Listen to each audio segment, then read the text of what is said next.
আজ এক আমার দাদার বিয়ে, তো সবাই কিন্তু অনেক এনজয় করছিল, সবাই নাচ গান করছিল, বাট আমি কিন্তু কিচ্ছুই করতে পারছিলাম না। তো সব কিছু দেখে কিন্তু আমার বেশ ভালো লাগছিল, আমি করতে পারি কি না পারি, বাট সবাই তো ফুর্তি করছিল, তো সেটা দেখে কিন্তু আমিও বেশ ফুর্তি করছিলাম। তো দেখতেই পাচ্ছ সবাই কিন্তু বেশ সুন্দরভাবে নাচ গান করছিল, আর আমি কিন্তু দাঁড়িয়ে দাঁড়িয়ে ভিডিওগুলো করছিলাম। একটা কিন্তু স্মৃতি হয়ে রয়ে যাবে।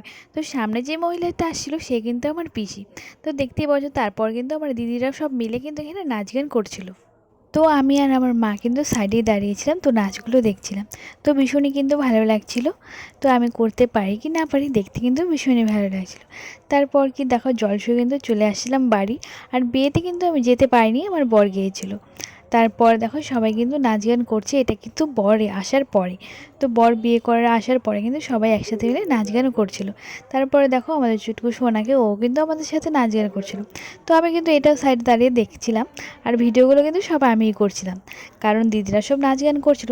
তারপরে দেখো আমার জামাইবাবু, তারপরে আমার বর, আমার দিদি সবাই একসাথে মিলে কিন্তু আজকে রান্না করছে। তো আমি যেতে পারছি না, কারণ একটা প্রবলেম ছিল, মানে আমার মাম্মাম কিন্তু তখন পেটে ছিল। তো আমি কিন্তু কিছু করতে পারছিলাম না, তো ওরাই কিন্তু সব করছিল।